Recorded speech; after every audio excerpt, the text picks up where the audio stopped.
Mayor, I'll call this word to the mayor and council to order. Do we have any correspondence?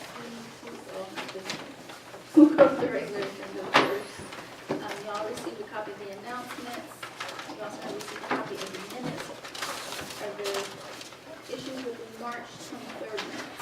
There's only just a small, just a typo, but we can approve them based on changing that. Can you tell me what it is? It's copied right there. Okay, can you tell me what it is, so I don't have to read all the minutes? You know, if a Well, it's small right, typo- it's highlighted in yellow right there. Okay, I don't have a copy of it. Can you tell me what it is? It's right. Well, hand it back to me and I'll read it to you.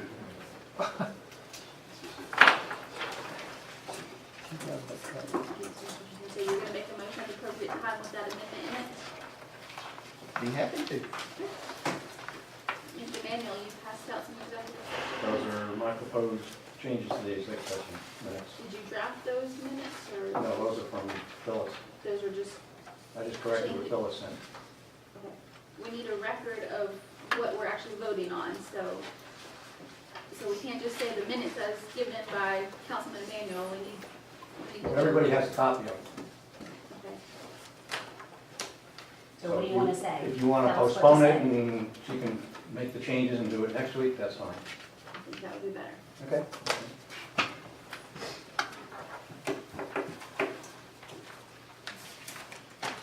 We have no invited guests tonight. Mr. Williams, are you here tonight? I haven't heard back from him. I'll call him again after break. I don't see Kirk here. If he shows up, and I don't see Mr. Kirk on here. And you don't need to report tonight. That's right. But they should be.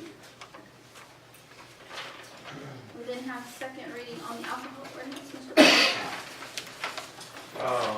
Alcohol ordinance, y'all all got an adjusted version of it.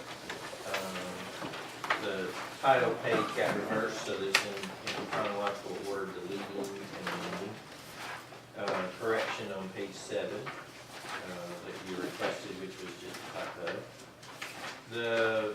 I guess the big issue that was remaining from the last meeting, one of two, is how to handle a full-blown beer manufacturing facility, a brewery.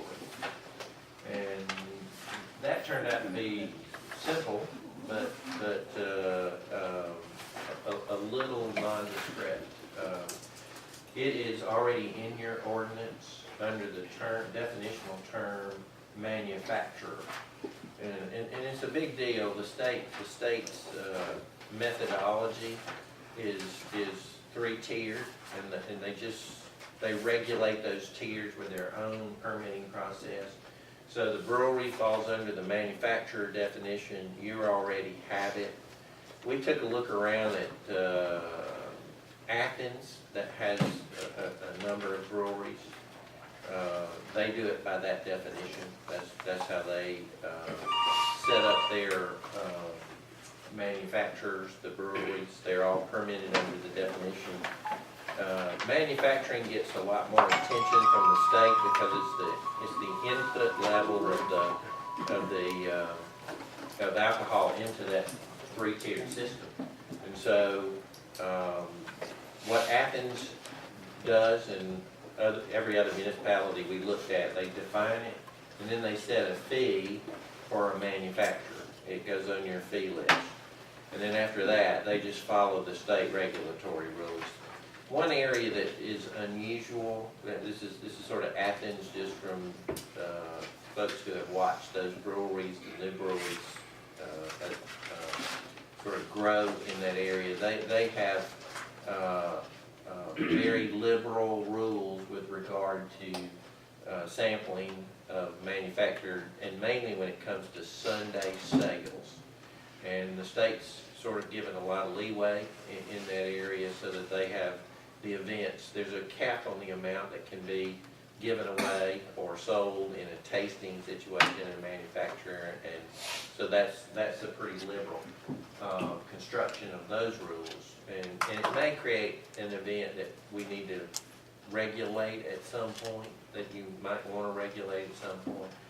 But without knowing the parties who are actually doing the manufacturing, it's hard to devise rules to do that with.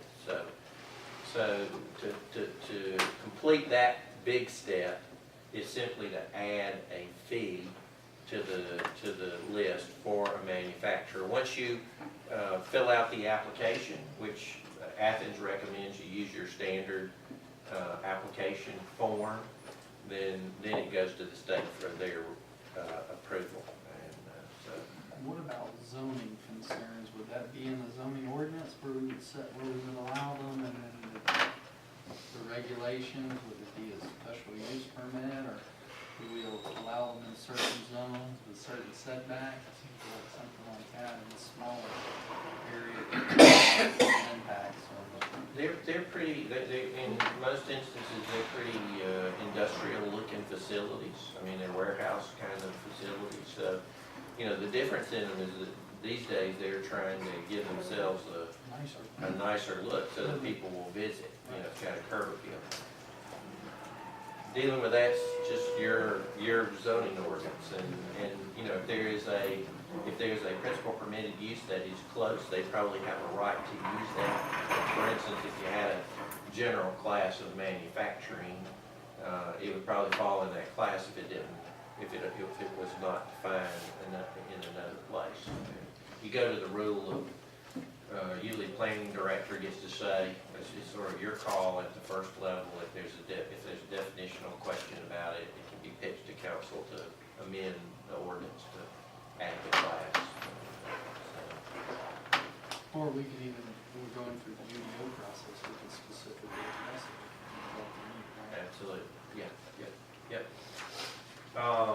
Flipping on over in the, and I told you about this, it's on page 13 of what you received in the packet. It's 2.1, and what that section does is it incorporates by reference all the state codes. And so to the extent there's a variation from state codes to our local ordinance, the state code has to prevail, and we just state it in the ordinance. We got our quarters corrected on page 21, so that it's April, July, and October. The distance requirement, we added the 0 yard restriction in the town center overlay district. There was a request and a note in the previous draft, which we corrected in 3-20, hours of licensed establishment is allowed to sell alcohol, and we've simply put in a provision that says notwithstanding anything in this code, the state maximum regulatory time period applies. And so you don't have to go back and amend your ordinance if the state allows another 30 minutes or hour or time period involved. So we're just sort of deferring to the state to set the time regulation. You'll note that we edited out the quarters license, which we did talk about the last time. Under 6-16, we just took our outdoor alcohol drinking area applications and fee schedules and put it and really put in what you actually do. Those fee schedules are in the planning department on the city website and at the reception center at City Hall. They can pick up a hard copy form at those places. Second big issue, big question is the personal service licenses on 6-20 or 6-20. It's on page 49. And you got three personal service licenses. It's nail salons, hair salons, and beauty shops. We pitched out or talked about in this area what should be on that list and what shouldn't. And my notes didn't really come to a conclusion on what we were going to do with that. There's a little bit of a conflict between paragraph A and paragraph C. Paragraph C, as y'all will remember, gives your department heads the ability to expand the list for like-kind uses. And the question that was on the table that was unresolved was, do we pitch that to staff to define the extension of like-kind uses, or do you eliminate the C qualification and come back and actually have a list that gets amended by the council to add, I think we talked about a facial place and some medical facilities and I guess barber shop would be a natural extension of those things. But that to me was unresolved at the last meeting. My feeling there is it's just, this whole thing is so new, and we're not sure, and I hate to put something so new on the backs of staff before it comes to us, just with regard to these kind of things. The ones that are clear cut, clearly, staff can make those decisions. Being it's so new and which line is where and everything, I think it, my feeling would be that it should really, that portion of it should come back to us at least, until we've got our feet wet with the whole thing and see where it takes us.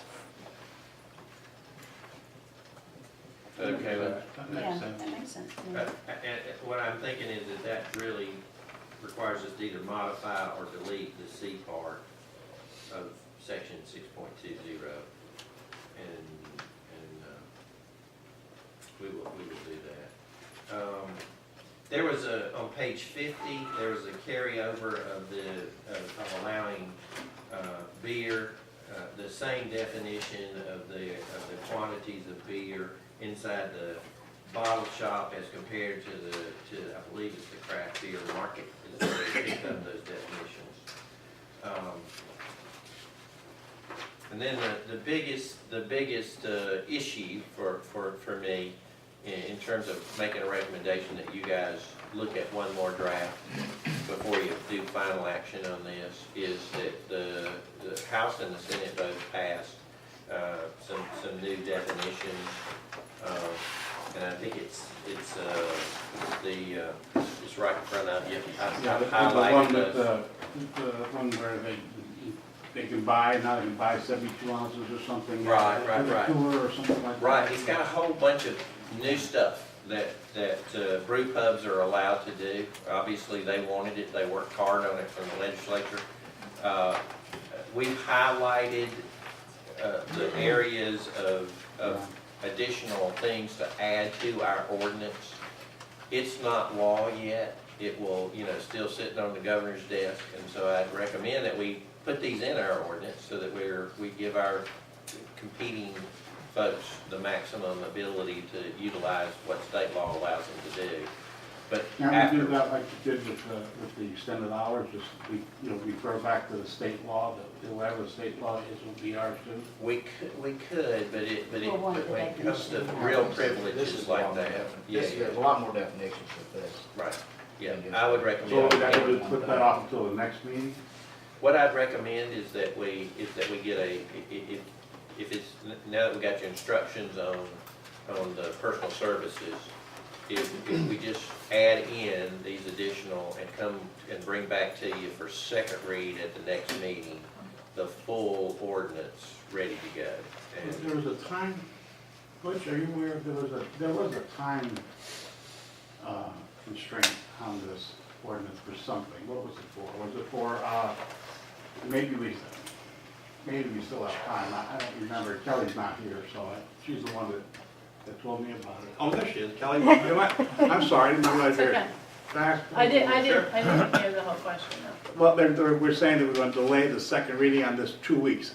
But I know that you had a time constraint or something, because when you talked to me about it, you said you needed this passed by a certain date. Are you okay with it?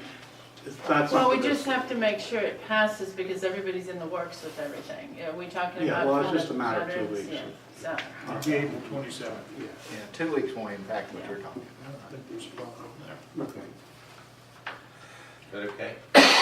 So what it ends up being tonight, with the modifications that we've made to it in this, it becomes a first read of that modified ordinance. I just modified as a motion to first read the modified ordinance, put it in sequential order to the next meeting as a second read. Oh, I have one question. Can I ask a question, Tom? Is that after this? Oh, okay. On the fee schedule, when we talked about charging the nonprofits for the temporary use, and I put it in as a 501c3, is that too specific? How do we define a nonprofit? Some of the large ones have that certification, some of the small ones do not, depending on the revenue that they produce. That's exactly right. It depends on what you're trying that's a very clear definition. And what it means is at the federal tax level, that they are charities.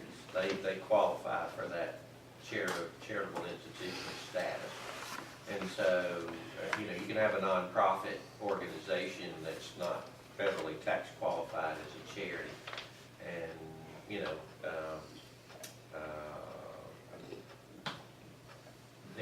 there are several definitions. For instance, staff is a 501c6. Yeah, so you got to be careful with those words, and you got to be looking at who you're trying to qualify for, allowing them to have that privilege of so it's a restrictive term. That's a policy decision, how you guys want to go. Right. Because we're small, medium, large. On the second page.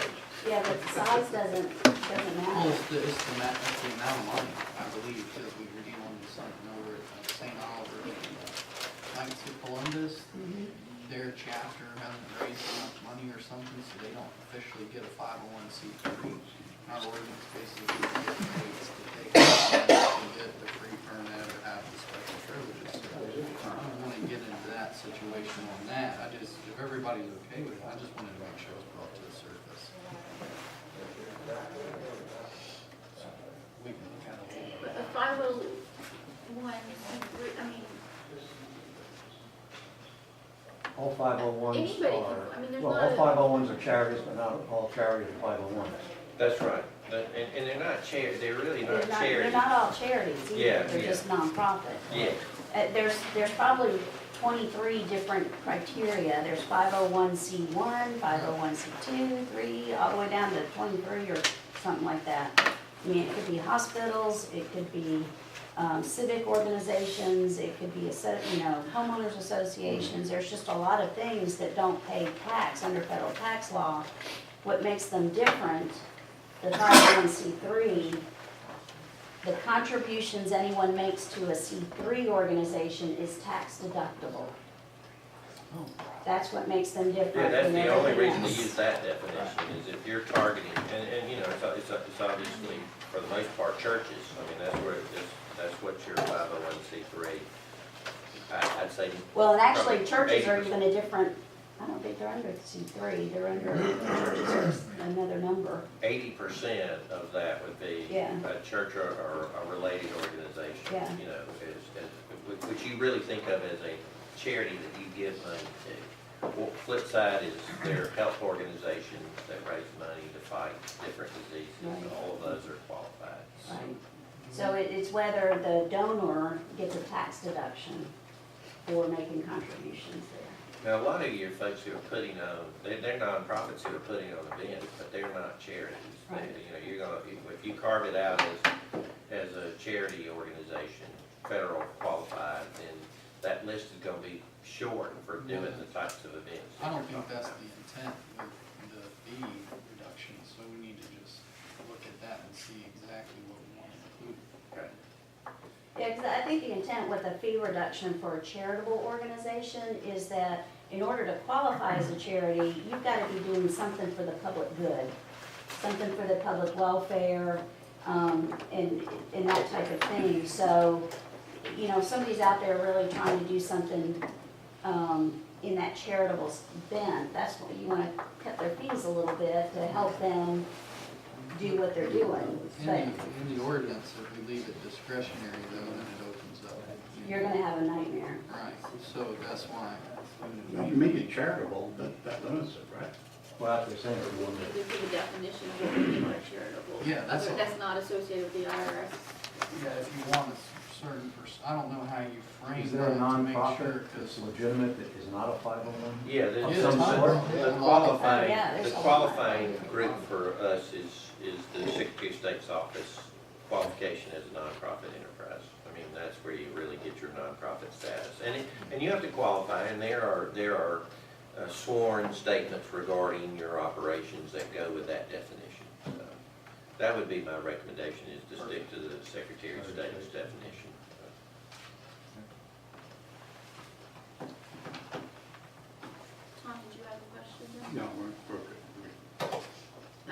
have first reading. Who asked for ZOA 1501 to be put on the agenda? Is that a staff? This one from staff? You look? The first reading, 1501? We're just going through the process now. That's the one for the loan institutions that we changed. So we need a sponsor for that. It has no council. I'll sponsor.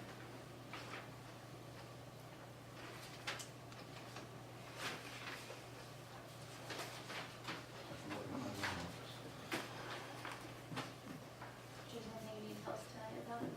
No, it's the same thing. Planning Commission approved it 6-5-0. Anybody have questions? It's on the first reading. New business, we have consideration action on Overcomer's House. We approved their stage lease last time, and now they've changed their dates, so let's get back on the calendar. They changed their date. Yes. We approved the green use last time, I think. Didn't you get the email that they were changing their date for that? I'll check on that in between. This is saying August 1st, is that the new date? That was in the original request, so I don't know. Maybe I'm getting their backpack and their gala confused, but let me double check. Then we have approval for City of Grayson for this stage, that's for their Grayson Days, and waiting any questions.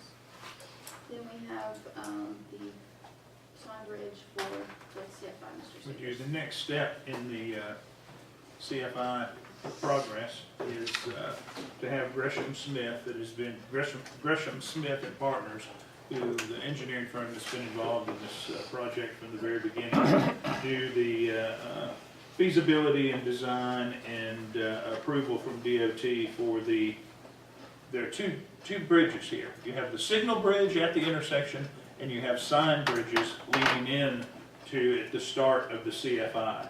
And this is a contract to enter into with them for their engineering services. It's a necessary step if we're going to get an agreement with DOT.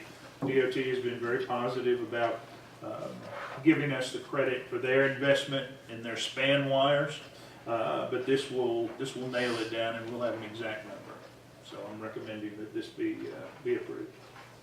Do we have design or pictures or anything of what those are gonna look like?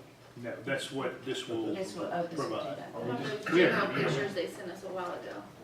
Where they're located in other areas in Florida, in the Midwest, and you kind of said, this one looks better than some of the 20-inch water line. It looks like it's extending over the intersection. Are we gonna have one sign bridge or two? Two, On each direction on 78? right. And nothing on 124? No.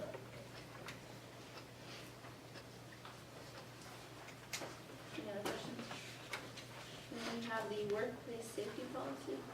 We, in following up with the local government risk management folks, we needed to do several things. This is something that we didn't have to do. We volunteered, and because I don't think we've ever had a workplace safety policy. And I'm just recommending, they thought it was a good idea, I'm recommending that it be put in place. We've talked to the department heads, talked to Gay, and Craig Barton will be our safety coordinator and safety manager, if you will. And this is just a policy statement to give to employees, to let them know that we're serious about this. We're going to start holding meetings. We're going to bring Mr. Shields back to provide a little more education level, and it's just a step in the right direction. Questions? Do we have any correspondence? I do. Work session or no? No, I have some executive session items, but I just wanted to introduce Chuck Ross. Chuck's joined our law firm. He is an 18-year veteran of the district attorney's office, worked with Danny Porter. And You we're still took him? really- No offense, Danny. It was good we warmed up to Snellville. I treated him the right way. Is there any other way? We still got friends in the DA's office. Every town just full on it. Very good. But we're really grateful that he joined us. See what kind of shield he's got first. There you go. Right out of the box. There you go. Okay, update on the right away. Gay has had, I think, a very good conversation with the county recently. Gay, you want to update them on your, We talked to our contact person with the county, and according to his nickname is Bacon. That's all we know right now, but anyway, Bacon said that they have moved us from a 6-week schedule to a 3-week rotation schedule, which is so much better. And that he will come out, Craig addressed some issues with him about them blowing the debris into the street and that type of thing. So he said he would come out and monitor the next time they came, and that make sure that everything was cleaned up and done right. So that's where we are right now. I can just tell you that the conversations that we've had, that I've had, have been very positive. I realize we had some issues in the past, and I think they're, like I've always said, they don't major in landscaping, but I think they're trying to address it. So, as we've said before, we'll just keep an eye on that. Service providers. You have in front of you inventory of our, I guess, discretionary city contracts, more or less. Some discretionary, some I term as institutional. When you have a vendor like Motorola, you basically are dealing with a monopoly. So these are the various departments that in the contracts that they have. We review everything that we possibly can. There are some of these institutional items they're biddable. I just term them institutional because they have, they've either been in place for a long time or they just don't have competition, like Pitney Bowes.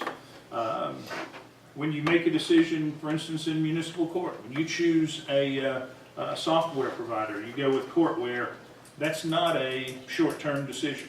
And Courtware does a very good job, and I would consider them, at this point in time, until there's an issue, that contract is not biddable. So this gives you an idea of some of the things that we're dealing with, some of the vendors we're dealing with, the terms of the contract. And down at the bottom, it is, I think you all know that the Public Works construction law, anything $100,000 or above has to be publicly bid, and these are currently, these are projects that were bid, and we have contracts with these folks. So if you take a look, if you have any questions, any issues, please let us know. Why do we have two different phone companies, AT&T and Verizon? Cell phone problem. One cell phone. Verizon are cell phones, AT&T, But they both offer both services. I mean, they both, I don't think you get any discount. AT&T doesn't offer the air cards that we use to work our computers off of. So we tried to bid that with them once before, they wouldn't talk to us about that. And their service isn't as good either. So Verizon has a cell phone. What's Motorola, the radio then? Yeah, Motorola's the car and mobile radios, And AT&T's our landlines. and the console, the dispatch console. One question I've got, Butch, it looks like All Good is our pest control solution for the Recreation Department, the Public Works and Administration, and police, do they shoot their own bugs or what? I'm just, it's all good. And that's a termite Was it all too, good? there's a difference. well, Yes, the termite. question is, do we bid them all together? That hasn't come up yet in my time. I think the contract probably ends at the I mean, end I of. just don't see four Yeah. different All Good contracts for four Yeah, different yeah. buildings. It's one vendor, but that hasn't come up since I've been here, so I think it's the end of this year. So can we get an update to this list, the ones that are, You know, annual wanna know when they years, terminate? come up? Are there any on here that we need to start looking at for this year? Well, we're opening bids on the cleaning, I think that was on another item, opening bids on the cleaning service Thursday No, afternoon. I think we should have I just think it's good business, we have a policy that, you know, every time, these are things that come out for bid and they get bid. You know, and some of these things I know I haven't never seen, I've been here. And that doesn't mean that it's been done wrong, it just means that we haven't seen it. And I think that we should always bid. And even like down again, you go to some of the institutional stuff like, HDR engineering, and I think that's probably something that can be, that's bid on a per unit. That's not about per. Lisa and I have already Okay. talked, they are on their last project. Okay, and then, some of the stuff on the court, Pitney Bowes, I guess that's pretty much, that's to say, that's. But the no, other You don't stuff get that is- equipment from anybody No, else. no, that's right. But, the stuff that can be bid, where there's more than one provider, I believe we should, it just be city policy that those things are bid. True Green's another one that falls under that same as kind of an all good thing, because we have it listed for recreation and public works, but not for the administration and police department. Well, because we They, handle all the Public Works handles landscape. the landscaping, and We they're the But ones they- who, But does Public Works handle the True Green test application? They do For everybody other than the park. Okay, but it's, okay, And it's bid together under the same pricing. They gave us same Okay. pricing as park, and that helped us so get a the better only deal. thing True Green handles in is recreation? No, they do all of it. They do the whole city now. Okay. Well, They're it just, listed under public works. Yeah, it's just not, listed. it's just not, the way this reads, it doesn't. What happens is because each of our departments has our own budget and we have to pay for things within our budget Right. for the chart of accounts, then like Public Works handles landscaping for the city period, except for park because of the recreation fields. And so while it's coming out of individual accounts, it's set up under Public Works because we're responsible Yeah, for that. okay. Well, and again, I know this is the first time that we've seen the list, I'm just saying, if you look at the list, Mhm. it Yeah. doesn't exactly explain it that way. So, we're good, this is a good start. So we're gonna do this an update, you wanna email that, or you wanna put it on the next work session agenda? I'll email it to them. Update on our IT, you know, we got this, or there's. We have 3 prices, and we have not had a chance to dig down into those yet. They are everywhere from $27,190 to $6,826. Amazing. Everybody has added something a little extra. It's just gonna take a while to sort this out. I will, we'll have a recommendation for you next time.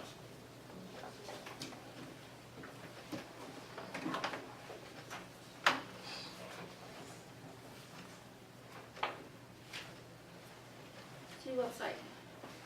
Okay, you have a memorandum from Eric, which describes what we've done, what we anticipate doing, and a time frame. So I invite you to read it over. And staff is working on a couple of items. We should have something for you to look at the next meeting in terms of some concrete recommendations. It's an involved process. You just don't say, we're gonna get a new website. And you go out and determine what you want it to look like, what staff is looking for out of it, what we think the public is looking for out of it. And Eric's brought up a very good point that mobile devices have become the primary tool for most people. So we need to have something that is mobile phone, smartphone compatible. And that's gonna be different from the actual website that you would look at through a computer. So we need to integrate all of that, and it's gonna be obsolete as soon as we get it, but we want it to be At as least it'll be less obsolete. unobsolete as we can get. You know. Less This is the way the obsolete. technology works. And I think with a new design, we'll be able to update it a little bit more easily as well, because we're looking at having that capability. We can update, and we will update ours, current site, but the newer one will be more user-friendly to have us. David's looking into it, David's ready to look into that. Discussion on grievance received from Mr. Blankenship. I think you all received a copy of the letter in our mailboxes from Mr. Blankenship asking that there be a hearing based on the policies that the mayor and council established when there was an issue with former Councilman Sabag. I plan on putting this on a council agenda for y'all to decide whether you want to take action with it or not. But I put it on tonight's work session first to see if we could resolve anything before we put it on the actual council agenda. Mr. Blankenship has a letter from Mr. Sanders, where apparently back in 2012 maybe, we said we would transcribe things for him that related to him, but then he has a recent open records request that says we won't transcribe stuff, so there's some issues there that we need to resolve, I guess. No, we have done Mr. Blankenship knows, we have transcribed one issue for him regarding the dam issue when that came up in the meeting. And basically, we are saying that transcription is not a service that is mandated under the ADA. I've gotten a letter, but based on, I'm gonna put it on an agenda, let council decide what they wanna do with it, so. Anybody have anything they wanna say tonight? What's your recommendation? I think this has been going on for a really long time. I think we've had several discussions about it. I don't think we've gotten anywhere. It seems like we're kind of going around in circles, so, I think we need to maybe set up a committee of some sort to, Mr. Blankenship met with me and showed me the letter. There was a letter from our city saying any issue would get transcribed, so there does seem to be some conflict there, and I think, I don't know the answer, but we need to get to the bottom of it. We need to find an answer that's agreeable to everybody. So, if we don't have to do it, then we don't have to do it, but at one point in time, we said we were gonna do it, so if we're not gonna do it, we need to retract that in writing somehow. When was that? I wanna say it was August of 2012, it's been a long time, it was when we first started this whole discussion. 2013? In August of 2013? Okay. I'd just like to see that too. Anybody else have anything to say about it tonight? We keep kicking the can down the road.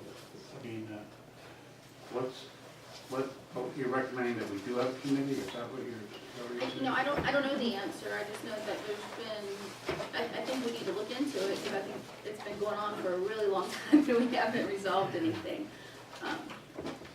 So I don't know if the committee's gonna do any good.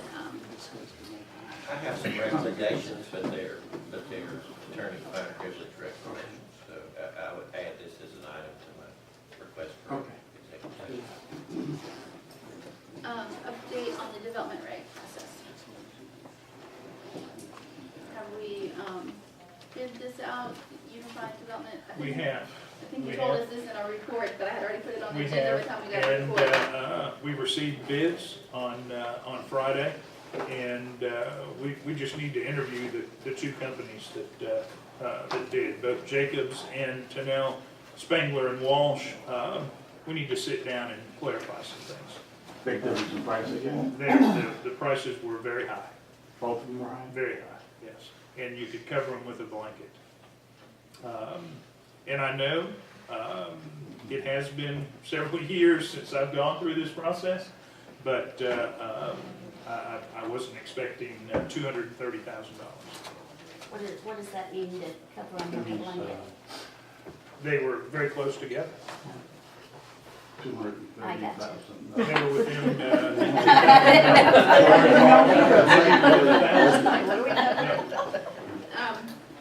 Update on RFP for cleaning services. Again, this was in your Friday report, but it had already been, listed on the agenda. Right, Thursday is the bid opening, and we'll have a contract for your approval at the next meeting. And then last, is an update, we had a retreat, I think it was productive, we came up with a lot of tasks and deadlines, and we've had a lot of other things come up, but we're not really sticking to some of these things. We're gonna go through some of them and just see if we can get back on track, or if we've had developments on them. I have a summary. You all had a copy of it at one point in time. I don't know if you had your summaries from the retreat that Mr. Gordon Mayor, thank you, gave to us. But on page 7, we talked about having town grievances worked on.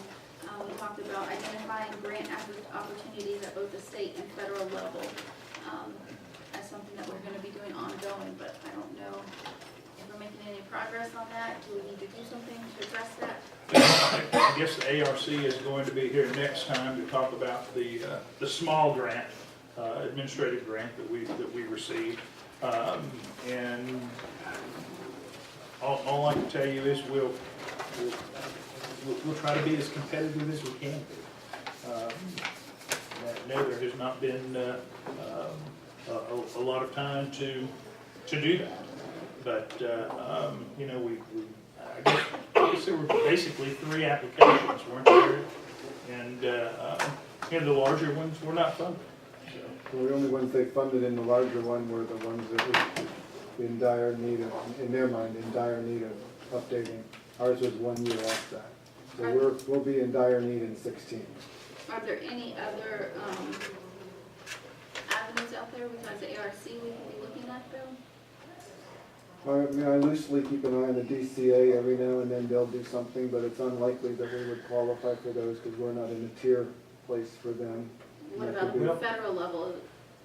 And that's one thing that, you know, the new Tiger information just came out. Lilburn has been very successful in getting some funding there for basically joint DOT, you know, I mean, US 29 funding. And that's something that we talked about with the CFI for when it comes to, you know, off system, which Oak Road and Wisteria and Clower out are, it'd be difficult to get Tiger funds for that. But that's the federal level that Lilburn was successful at. Did they hire, do you know if they used a grant writer or somebody like that, or was it city staff that did it? I don't know. I would guess they had help at best. It's a complicated grant. Last year I tracked that. They had over 1,200 applications and awarded a handful. And it's highly So competitive. that's the grant that Congressman Johnson had offered to help us with in the past. It's the one where we had asked for the council, and that probably will come back up again on a future agenda, to fund some environmental studies so that we can look at maybe doing the pedestrian bridges with the CFI. The state was asking us not to do that because of the port, but I believe that objection's been removed, so that was something I'll probably be bringing up in the near future now that it's been released for, I think the deadline is September for that grant application. We also, at the retreat, we talked about engineering assessment of infrastructure needs, and we said we were going to have that completed by April of 2015. So I don't know if there's something we can do on that. Do you need something from council? We really, it'd be good to have a work session, especially when it comes to incentives, which I think you listed down here. And That was the next one, develop a list of incentives. yeah, it's, because that's gonna take some guidance from decision makers.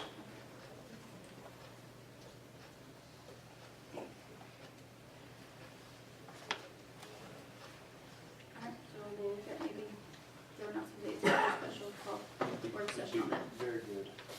And where the unified plan bids, I know you're working on, but we're also talking about doing that transportation plan. Isn't that what we put in with the ARC grant that they didn't fund?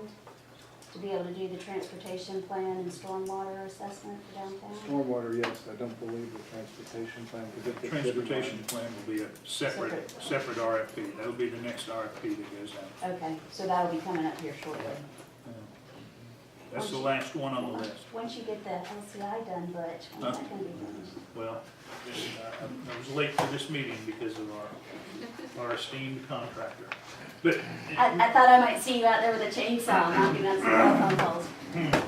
Mr. Blankenship did provide this letter here, and let me just read it. This meant, when we talked about tracking the policy of Gwinnett County regarding the hearing impaired to be consistent, this meant that in addition to the open availability of minutes of all city-related public meetings where records are maintained, if there are items acted upon in the meeting which directly involve you or your business, we will arrange for minutes or transcription of those specific items to be provided for you at no expense. And we did. When it came to the dam question, the lake question in your subdivision, we provided that. This provision will not, really cannot, be extended to indiscriminate and unlimited reproduction of meeting minutes in general at no charge. So we've been consistent with that. But what I've seen was an open records request just recently for, I think, it was either something on Summit Chase or something where he spoke to, and we had denied his open records request. So we need to go back and look at those. Okay. But we've been consistent. I'm just saying. If it's something that Mr. Blankenship spoke to, well, we're gonna give him transcripts of what he said. I don't know, I mean, I don't know. I understand, no, And that's why. you're not alone. Well, I'm just saying, I think we've been consistent. We brought Mr. Swanson in and tried to work out something here, and he left the meeting, so. Mary, before we break up, I do have 3 items that would all be potential litigation matters or litigation matters for executive session. And I would like to report from Ms. Kraus. She supported the recommendation to get a final draft of the alcohol ordinance in final form before you at the next meeting. And she also supported the workplace safety policy. She was very concerned about the agenda and called me on Friday to